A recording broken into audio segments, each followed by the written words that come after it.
तो हमारा टॉपिक बहुत ही इंपॉर्टेंट है, प्रायद्वीपीय पठार।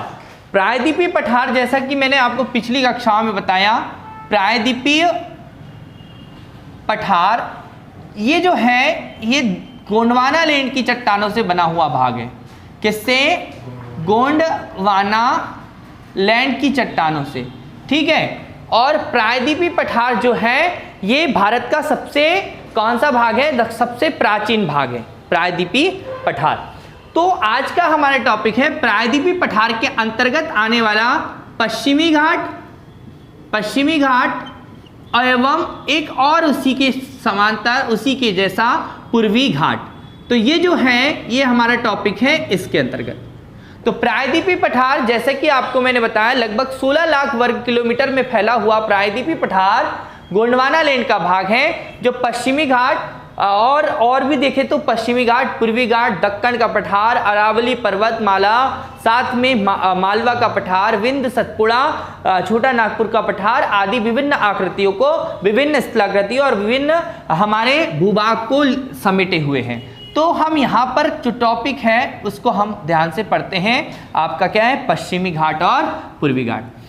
पश्चिमी घाट जो है इसको देखें, पश्चिमी घाट आपके ताप्ती नदी। अब देखिए यहाँ पर बहुत इंपॉर्टेंट है कि जो आपका एक विंध्याचल पर्वत जो है ये आपके उत्तर भारत को दक्षिण भारत से अलग करता है, ठीक है बेटा। तो उत्तर भारत को दक्षिण भारत से कौन सा पर्वत श्रृंखला अलग करती है? तो पश्चिमी मतलब आपको याद रखना है विंध्याचल पर्वत करती है। कौन से? विंध्याचल पर्वत। बहुत ही इंपॉर्टेंट है, क्वेश्चन पूछा जाएगा कि उत्तर भारत को दक्षिण भारत से कौन अलग करता है। अब इसी विंध्याचल पर्वत के समानांतर एक और पर्वत है जिस पर्वत का नाम है सतपुड़ा पर्वत। क्या है? सतपुड़ा पर्वत, जो 7 पहाड़ियों से मिलकर बना हुआ है। जो किससे मिलकर बना हुआ है? 7 पहाड़ियों से मिलकर बना हुआ। ध्यान से समझना। अब यहाँ पर आपको देखना है कि जो सतपुड़ा पर्वत और जो विंध्याचल पर्वत श्रृंखला है, अब यहाँ पर देखिए इन दोनों के बीच में एक घाटी है जिसको हम कहते हैं नर्मदा घाटी। क्या कहते हैं? नर्मदा घाटी, ठीक है। और यहीं पर आप मध्य प्रदेश के पूर्व में मैकाल पर्वत है और इसी मैकाल पर्वत से एक नदी का उद्गम होता है जिसे हम क्या कहते हैं? नर्मदा नदी कहते हैं, जो खंबात की खाड़ी में जाकर गिरती है। कहां पर गिरती है बेटा? खंबात की खाड़ी में जाकर गिरती है। वहीं पर आपके ये सतपुड़ा पर्वत, ध्यान से समझना, सतपुड़ा पर्वत जो है इस सतपुड़ा पर्वत को 7 पहाड़ी से मिलकर बना हुआ है। सतपुड़ा पर्वत हमने पिछली कक्षाओं में आपको बताया था कि जो सतपुड़ा है, सतपुड़ा पर्वत जो है ये 7 पहाड़ियों से, इसको 3 भागों में हम बांट देते हैं, राजपीपला, महादेव और मैकाल। कैसे बांटते हैं? राजपीपला, महादेव और मैकाल। जबकि अगर हम एक और बात करें तो ये जो विंध्याचल पर्वत है इसको भी हमने 3 भागों में बांटा था। अगर आपको याद हो तो एक बांटा था हमने विंध्य में और विंध्य पर्वत में या विंध्य श्रेणी में, दूसरा हमने बांटा था भांडेर श्रेणी में और तीसरा हमने बांटा था कैमूर श्रेणी में। तो यहां पर आपको ध्यान देना है कि इस सतपुड़ा को 7 पहाड़ियों से मिलकर बना कहा जा रहा है। तो महादेव, मैकाल 1, राजपीपला, अखरानी, असीरगढ़, उसके बाद में बड़वानी, ठीक है। अखरानी, असीरगढ़, बड़वानी, साथ में असीरगढ़ की हो गई, बड़वानी, ग्वालीगढ़। हाँ, तो बेटा ये कितने हो गए? 5, 6 और 7 पहाड़ियों से मिलकर। तो इसी सतपुड़ा पर्वत के महादेव श्रेणी में से आपकी ताप्ती नदी का उद्गम होता है और ये ताप्ती नदी जो है ये मुल्ताई से निकलती है। कहाँ से निकलती है? मुल्ताई से। मैं जहाँ से आता हूँ मुल्ताई से ये ताप्ती नदी का उद्गम होता है। ताप्ती मैया, सूर्यपुत्री ताप्ती मैया का उद्गम मुल्ताई से होता है, ठीक है। तो महादेव पर्वत श्रेणी ही है, वहाँ पर पर्वत के एक पहाड़ क्षेत्र है ना, उस क्षेत्र से कुंड से ताप्ती नदी का उद्गम होता है, जो 724 किलोमीटर पश्चिम से मतलब की दिशा में, वो पूर्व से पश्चिम दिशा में बहती हैं। तो आपको यहाँ पर देखना है कि ये सतपुड़ा पर्वत का ये महादेव श्रेणी है मान लीजिए। तो इस महादेव श्रेणी से ये ताप्ती नदी जाती है और ये भी कहाँ पर गिरती है, और ये खाड़ी का नाम है खंबात की खाड़ी। ध्यान से समझना बेटा, ठीक है। एक एक क्वेश्चन यहाँ से पूछे जाएंगे। अब मैं आपको बताना चाहूँगा कि जो पश्चिमी घाट है, ये पश्चिमी घाट इस ताप्ती नदी के मुहाने से लेकर, ठीक है, ताप्ती नदी। अब देखिए आपको दो क्वेश्चन यहाँ पर बन जाएंगे, मैं स्पष्ट कर देता हूँ कि जो पश्चिम की दिशा में बहती हैं और यानी कि जो खंबात की खाड़ी में या अरब सागर में गिर रही हैं वो एस्चुरी का निर्माण कर रही हैं, ज्वारनद मुख का निर्माण कर रही है, जबकि जो नदियां आपकी बंगाल की खाड़ी में गिरती, इधर जो है खाड़ी वो बंगाल की खाड़ी है, इस बंगाल की खाड़ी में गिरती है बेटा, वो आपका जो है डेल्टा का निर्माण करती है। ठीक है, डेल्टा। अब देखिए डेल्टा में गंगा और ब्रह्मपुत्र नदी जो है ये यहाँ पर दुनिया का सबसे बड़ा डेल्टा का निर्माण उसने किया है। जैसे कि आपको मैंने पहले भी बताया था कि जो आपकी उत्तरकाशी जिला है आप उत्तराखंड में, वहां से एक नदी का उद्गम होता है, नाम बताया था मैंने गंगा नदी का, और मानसरोवर झील से एक नदी का उद्गम होता है जिसका नाम हमने बताया था ब्रह्मपुत्र नदी, जिसको हम सांगवो कहते हैं, और ये आपस में मिलती है बांग्लादेश में, जिसे हम पद्मा, बांग्लादेश में पद्मा, और यहाँ पर ब्रह्मपुत्र को जमुना कहते हैं। और ये नदी जो है एक सुंदर वन डेल्टा का निर्माण करती हैं जो दुनिया का सबसे बड़ा डेल्टा है। तो क्लियर है, हमें आपको एक एक चीज बता रहे हैं। तो पश्चिमी घाट में यानी कि आप लेके ध्यान रखें कि पश्चिम की दिशा में गिरने वाली नदियां यानी कि आपके अरब सागर में गिरने वाली नदियां, खंबात की खाड़ी में गिरने वाली नदियां किसका निर्माण कर रही है बेटा? एस्चुरी का निर्माण कर रही है, ज्वारनद मुख का निर्माण कर रही है। वहीं पर आपकी जो बंगाल की खाड़ी है उसमें गिरने वाली सभी नदियां डेल्टा का निर्माण करती हैं। अगर मैं उदाहरण के तौर पर बताऊं तो उदाहरण के लिए आप लोग देखें कि आपकी स्वर्ण रेखा नदी, गंगा ब्रह्मपुत्र नदी, साथ में महानदी, गोदावरी, कृष्णा, कावेरी, बेगाई, ये सभी नदियां जो हैं ये डेल्टा का निर्माण करती हैं। तो ये आपको ध्यान रखना है क्योंकि इसके बाद जो हमारा चैप्टर आएगा वो नदियों का चैप्टर आएगा, उसमें हम बहुत अच्छे से क्लियर करेंगे। तो यहाँ पर आपको ये अरावली पर्वत श्रृंखला जो मैंने यहाँ पर बताई थी ये दुनिया की सबसे प्राचीन पर्वत श्रृंखला है, ये भी आपको ध्यान रखना है, ये अरावली पर्वत श्रृंखला। ठीक है बेटा, अरावली पर्वत। और आगे बढ़ते हैं तो इस पश्चिमी घाट का देखें तो ताप्ती नदी के मुहाने से लेकर दक्षिण में कन्याकुमारी तक के है ना, दक्षिण में कन्याकुमारी। अब आपको मैंने बताया था कि हमारा जो अक्षांशीय विस्तार है जिसमें 8 डिग्री जो है वो 8 डिग्री 4 मिनट भारत का अक्षांशीय विस्तार है। ठीक है, तो कन्याकुमारी तक इसकी हमने लंबाई जो है, इसकी लंबाई लेंथ जो है बताई है आपको 1600 किलोमीटर, 1600 किलोमीटर में। और इसकी औसत ऊंचाई अगर हम देखें, औसत ऊंचाई अगर देखें तो 1200 मीटर इसकी औसत ऊंचाई है। किसकी? पश्चिमी घाट की। पश्चिमी घाट जो है ना बच्चों जैव विविधता क्षेत्र है, विभिन्न प्रकार की, यहाँ जंगल बहुत है यानी कि वन क्षेत्र बहुत ज्यादा है, और ये वर्षा क्षेत्र है। यहाँ पर वर्षा सर्वाधिक होती है, और सबसे पहले अगर भारत में कभी वर्षा होनी होती है और होती है तो कहाँ होती है? तो सबसे पहले भारत में वर्षा मालाबार तट पर होती है।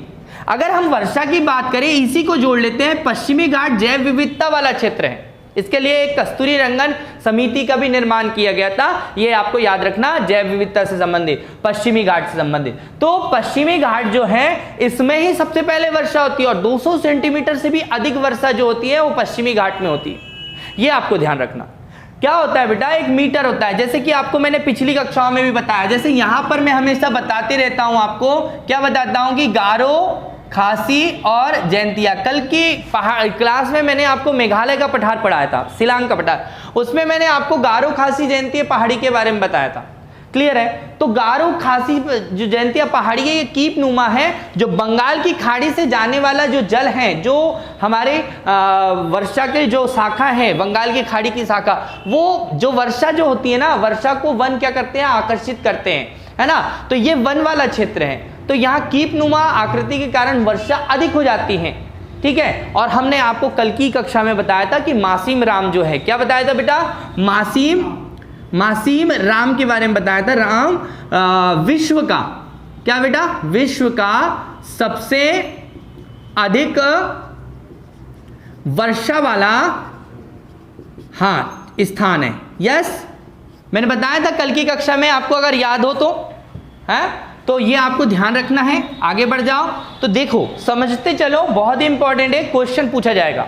तो पश्चिमी घाट, अब यहाँ पर हम चर्चा कर ही ले रहे हैं तो थोड़ी सी वर्षा की चर्चा कर लेते हैं।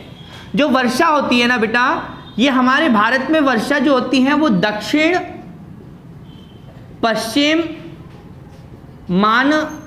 मानसून से होती हैं। तो आपको ये ध्यान रखना है, क्लियर रखना है कि दक्षिण पश्चिम मानसून से। अभी जो वर्षा हो रही है ना आजकल में, जब कल परसों वर्षा हुई थी, आज जैसे मौसम थोड़ा ठीक है, वर्षा हो रही है, तो क्या हो रहा है ना बेटा कि वर्षा अभी की जो स्थिति हो रही है वो दक्षिण पश्चिम मानसून से वर्षा नहीं हो रही है। ये मानसून क्या है कि पश्चिमी विक्षोभ जो भूमध्य सागर से चलने वाली, पश्चिम से पूर्व की ओर चलने वाली ठंडी हवाओं का उत्तरी, जो उत्तर का जो मैदानी क्षेत्र है, इसमें भारत में प्रवेश करना। और हम जानते हैं कि हमारे उत्तरी क्षेत्र में और अधिक ठंड होती है, तो इधर से एक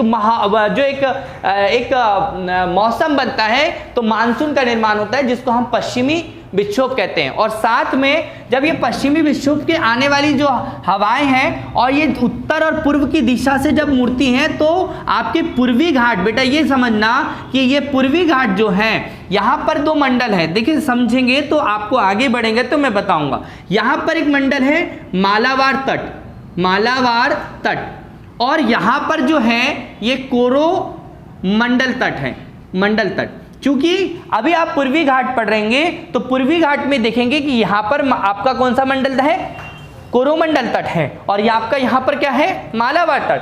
तो भारत में सबसे पहले वर्षा कब होती है, जो जून के महीने में होती है, और वो वर्षा जो होती है मालाबार तट पर होती है। कहाँ पर होती है, मालाबार। ये दक्षिण पश्चिम मानसून की दो शाखाएं हैं, एक है बेटा अरब सागर की शाखा और दूसरी है बंगाल की खाड़ी की शाखा,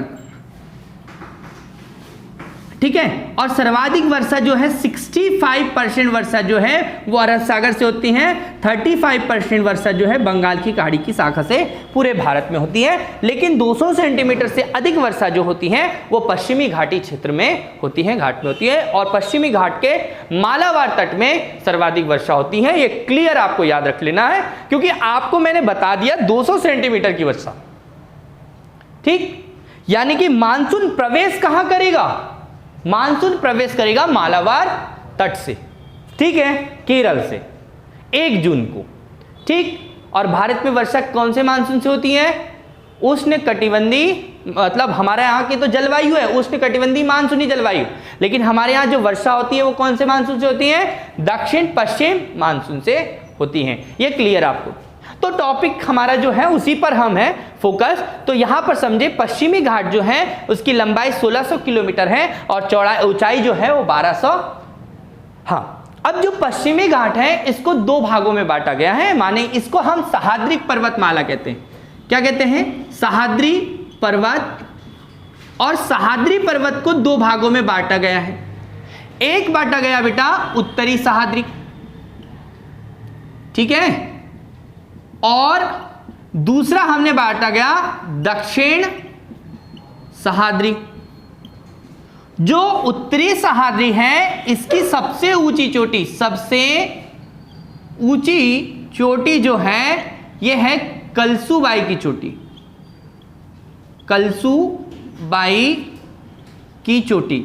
अगर बच्चों आपको याद हो तो कलसूबाई के बारे में मैंने दक्कन के पठार में चर्चा की थी, ठीक है। दक्कन का पठार जो है ये काली मिट्टियों का ज्वालामुखी, दरारी ज्वालामुखी लावा से बना हुआ एक पठार है। तो दक्कन के पठार के बारे में जब मैंने चर्चा की थी तो यहां पर मैंने कलसूबाई का भी जिक्र किया था, ठीक है। तो उत्तरी सह्याद्री की सबसे ऊंची चोटी का नाम मैंने क्या बताया है, कलसूबाई की चोटी है, जिसकी ऊंचाई कितनी बताई है, 1646 मीटर बताई है। ये भी आपको ध्यान रखना।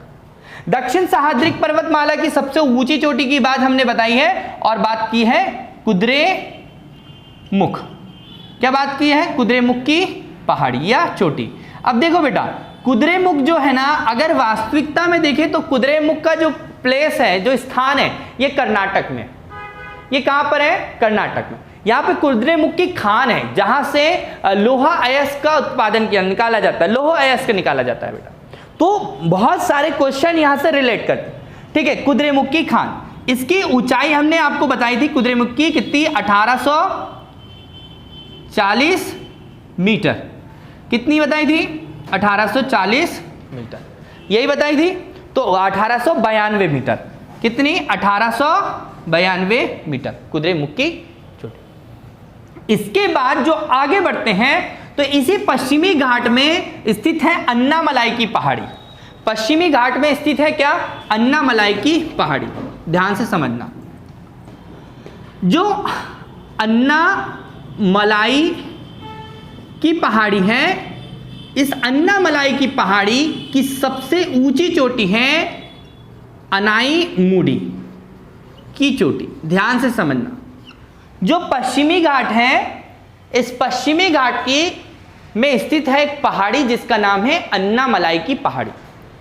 अन्नामलाई की पहाड़ी की सबसे ऊंची चोटी है अनाईमुडी की पहाड़ी, और जो अनाईमुडी है इसकी सबसे ऊंची चोटी जो है, इसकी जो ऊंचाई है वो 2695 मीटर है। क्या है बेटा? 2695 मीटर। क्लियर है? तो ये क्या है? तो ये है दक्षिण भारत की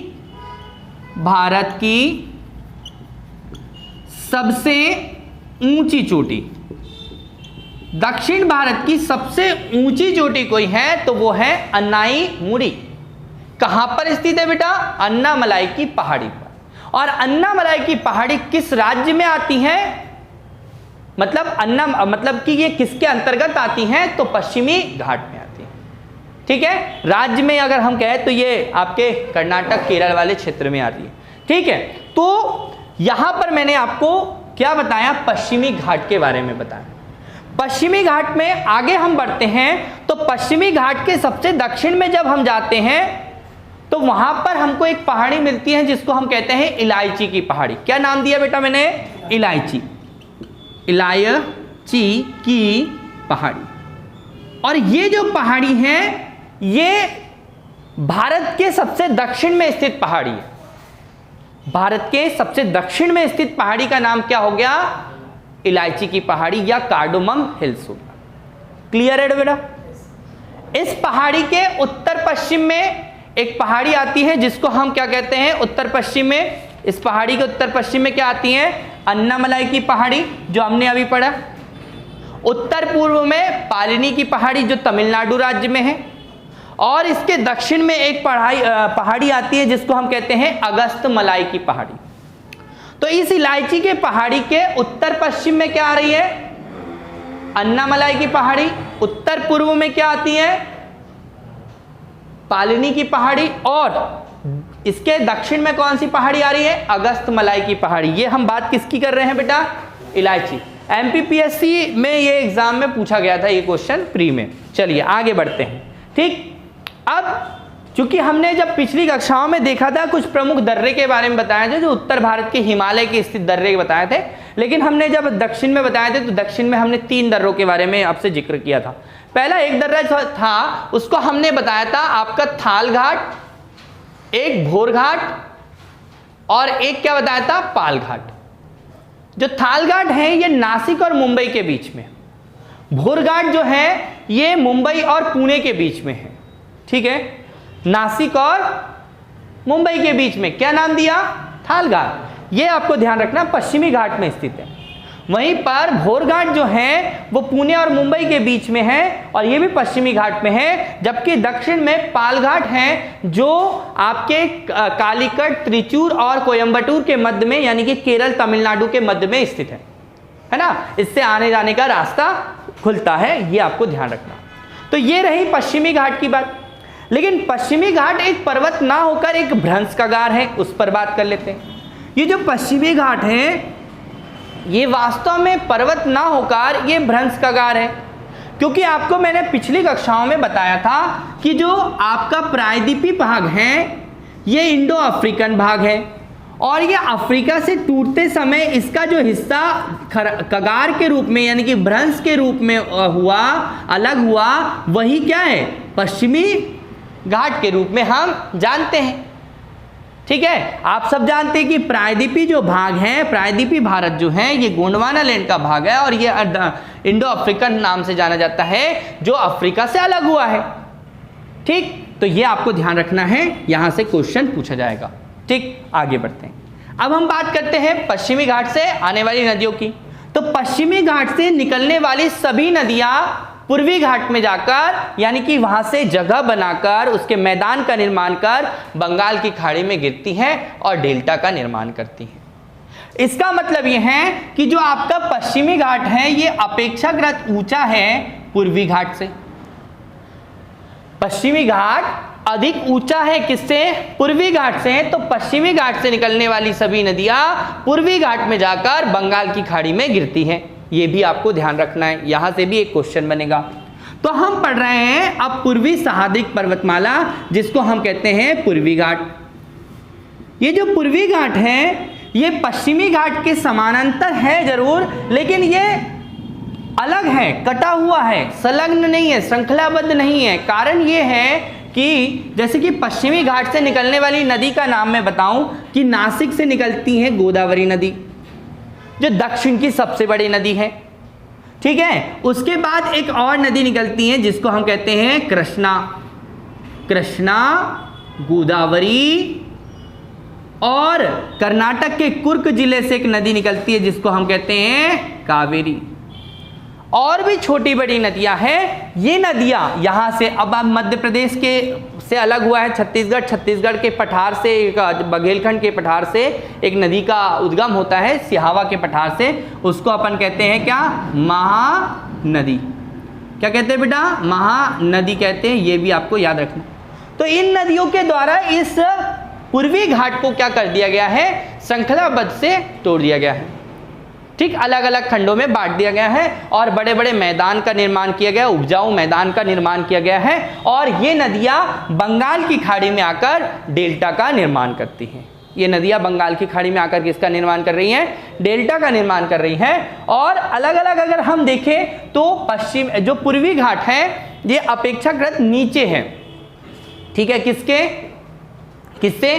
पश्चिमी घाट से, है ना। साथ में उड़ीसा में इसकी एक पहाड़ी है जिसको हम कह रहे हैं महेंद्रगिरी की पहाड़ी। आंध्र प्रदेश में इसकी पहाड़ी को हम कहते हैं नल्ला मल्ला की पहाड़ी, और एक और नाम है उसका, आपकी कौन सी पहाड़ी बेटा? नल्ला मल्ला के बाद में पालकोंडा की पहाड़ी।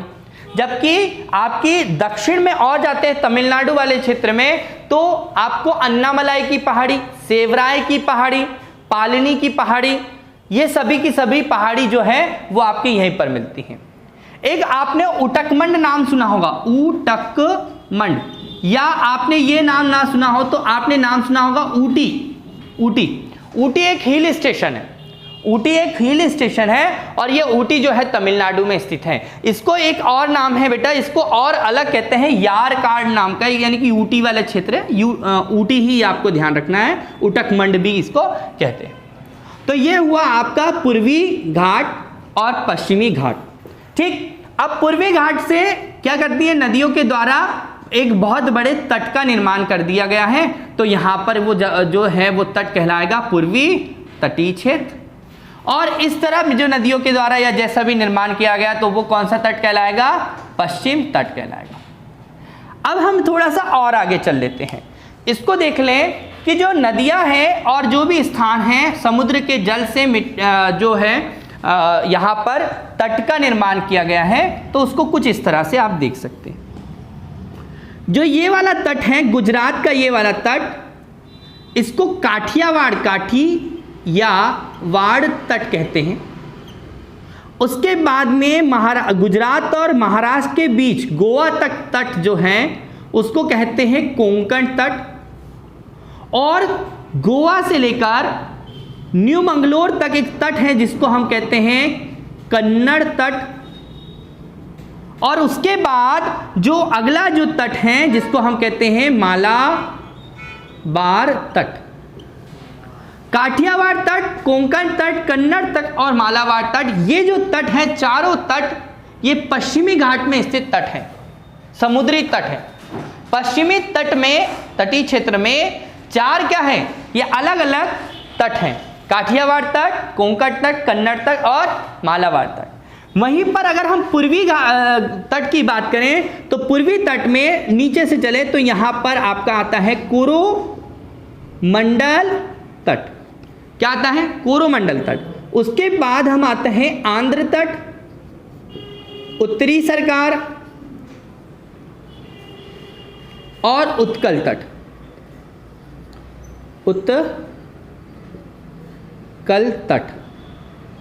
उत्कल तट तो ये आपको ध्यान रखना है, ये हमारे दोनों तट, ये पश्चिमी तट और ये पूर्वी तट। तो यहाँ से क्वेश्चन पूछा जाता है। एक क्वेश्चन और है जो आप देखते हैं कि ये जो आपकी क्या है, पश्चिमी घाट है, ये गुजरात में भी फैला हुआ है और गुजरात में इसे गिर की पहाड़ी कहते हैं। ये सौराष्ट्र प्रदेश है। सौराष्ट्र में आपका एक बहुत ही फेमस मंदिर है जिसको हम कहते हैं सोमनाथ, ठीक है, जिसको 1025 ईस्वी में महमूद गजनवी ने आक्रमण किया था, लूटा गया था। सबसे उसका प्रसिद्ध आक्रमण था वो सोमनाथ के मंदिर पर आक्रमण बताया जाता है 1025 में महमूद गजनवी। तो ये सौराष्ट्र के क्षेत्र में जो उद्यान है, एक गिर की पहाड़ी कहते हैं, और इस क्षेत्र में गिर का उद्यान है, गिर का पार्क है या गिर अभ्यारण्य, जहां पर एशियाई शेर पाए जाते हैं। जहां पर क्या पाए जाते हैं? एशियाई शेर पाए जाते हैं। तो मैंने आपको यहां पर जो बताया, ये मैंने पश्चिमी घाट और पूर्वी घाट के बारे में बताया और साथ में उससे रिलेटेड चीजें बताई जो आपके एग्जाम के लिए बहुत जरूरी है। तो गोदावरी नदी का उद्गम जो है वो आपके नासिक से हुआ है, त्र्यंबक की पहाड़ी से हुआ है। जिसके बाद कृष्णा नदी का उद्गम महाराष्ट्र के महाबलेश्वर से हुआ है और कावेरी नदी का उद्गम जो कर्नाटक के ब्रह्मगिरी की पहाड़ी, कर्नाटक के कुर्ग जिले से कावेरी नदी का उद्गम हुआ है। तो ये आपको ध्यान रखना है, यहाँ से एग्जाम में क्वेश्चंस आएंगे। एक दो बार आप रिवाइज करके देख लीजिएगा इस वीडियो को, बहुत ही इंपॉर्टेंट है। और वीडियो पसंद आए तो लाइक कीजिए, शेयर कीजिए, कमेंट्स कीजिए। अगली क्लास में मिलते हैं। धन्यवाद।